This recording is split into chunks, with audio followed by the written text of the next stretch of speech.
Welcome to this explainer. Okay, if you've been using AI coding assistants lately, you know exactly what I'm talking about here. You've probably hit that totally frustrating wall where it feels like the AI is driving the car and you're just stuck over in the passenger seat cleaning up all its messes. Well, today, we are completely transforming how we control our AI agents. We're going to look at an absolute game changer of a technical mechanism, development hooks.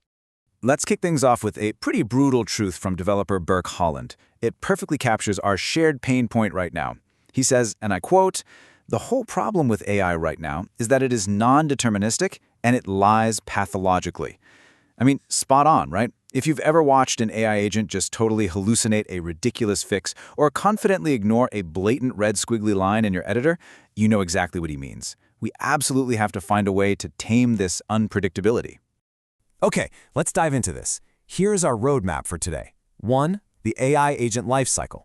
2. Hooking into the system. 3. Injecting context on start. 4. The non-deterministic AI problem. And 5. Enforcing quality control. So jumping into Section 1, the AI agent lifecycle, we really need to start by understanding the loop. To actually control the AI, we first have to pull back the curtain and demystify what it's doing behind the scenes. Look, it isn't magic, okay? It's simply a continuous mechanical loop. The whole thing kicks off with step 1, your user prompt. From there, it moves to step 2, reasoning, or thinking, which is where it generates those massive streams of tokens. Now, step 3 is crucial. This is where it actually interacts with your system through tool calls. We're talking reading files, writing code, or executing bash scripts. If the task is super complex, step 4 spins up sub-agents that basically run their own identical loops. The really vital thing to grasp here is that this agent just keeps spinning in this loop, making tool call after tool call until there is absolutely nothing left for it to do. Only then do you finally get step 5, the final response. Moving right along to Section 2, hooking into the system. Let's talk about event listeners for AI. So we need a way to break into that continuous loop, right? And that's exactly what hooks are. You can basically think of hooks as JSON-based event listeners. They just live quietly in your project or your global folders. Then, when specific events happen in the AI's lifecycle, bam! These hooks wake up and execute simple bash or PowerShell scripts to completely intercept the agent. So where exactly can we set up these little tripwires? Well, you actually have several really precise entry points. You can trigger your scripts on session start, or literally every single time a user prompt is submitted.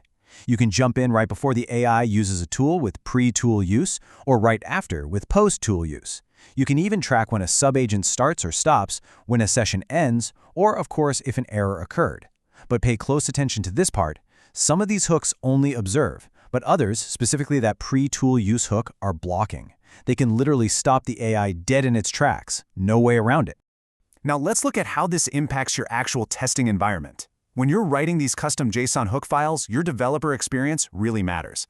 If you test your hooks in VS Code Chat, the workflow is just completely seamless. Your output updates automatically and streams directly into the chat hooks panel. It's great. But if you try testing in the CLI, it's significantly more tedious.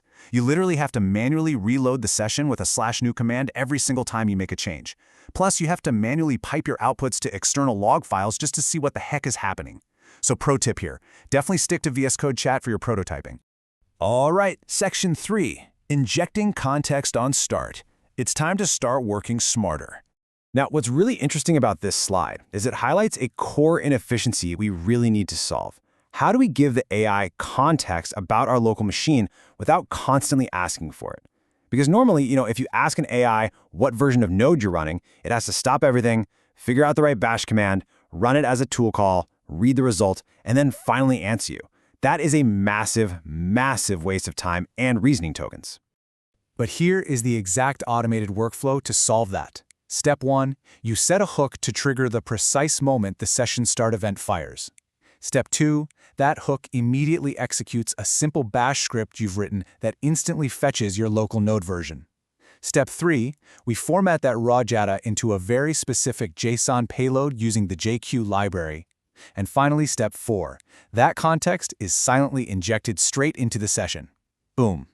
Now, when you ask the AI what your node version is, it answers instantly. There are no tool calls, there's no wasted reasoning, you've seamlessly passed your external environment variables directly into the AI's brain before it even started its work. Which brings us to Section 4, the non-deterministic AI problem, or as I like to call it, the sloppy intern. Look, the fundamental reality of code generation today is that the AI acts exactly like an eager but totally sloppy intern. You know the type. It works incredibly fast to complete the prompt you gave it, sure, but it routinely ignores all the red squiggly lines popping up in your code editor. It's going to write code that technically does the job, but totally fails your local linting rules. And honestly, the worst part? It will happily rationalize its own hacky fixes to you instead of just writing clean code the first time. And that leads us perfectly into Section 5, Enforcing Quality Control. Welcome to the linting climax. Okay, we are going to deploy our ultimate weapon here, the pre-tool use hook. Let's actually watch this play out in a real automated quality control scenario. Attempt 1. The AI enters its reasoning loop and decides, okay, it needs to write a new Firebase admin file. Awesome. It generates the code and initiates a tool call to write directly to your file system. But true to form, this generated code contains some basic linting errors. And this brilliantly illustrates the sheer power of a blocking hook. Enter the gatekeeper. Our pre-tool use hook intercepts that specific write request right before it happens. It automatically runs ESLint on the proposed file changes. The script immediately catches the linting error, and it outright denies the tool call. The AI is literally blocked from modifying your project. Bam! It receives an error message detailing exactly why it just failed. So now, the AI is physically trapped in its loop. It literally cannot finish the job. Attempt 2. The AI goes back, does a little internal research, and tries a quick lazy fix. It fires off another write request. But guess what? The hook is merciless. It runs ESLint, catches the hacky code again, and denies the write a second time. This is huge, guys. We are actively forcing this wildly unpredictable model into a strict, deterministic reasoning loop. Finally, the AI gets the message. It properly fixes the linting error, completely resolving those red squiggles. It submits the write request for the third time.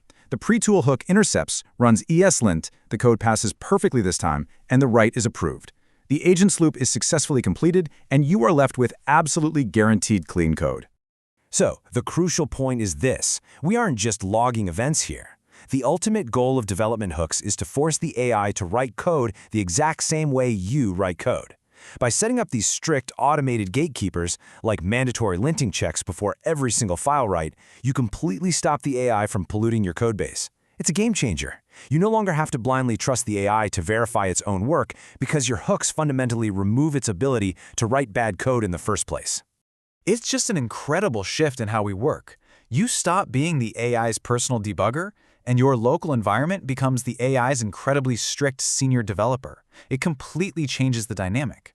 So I want to leave you with this final thought to ponder as you jump back into your code editors today. What specific development rules are you going to enforce on your AI agents tomorrow?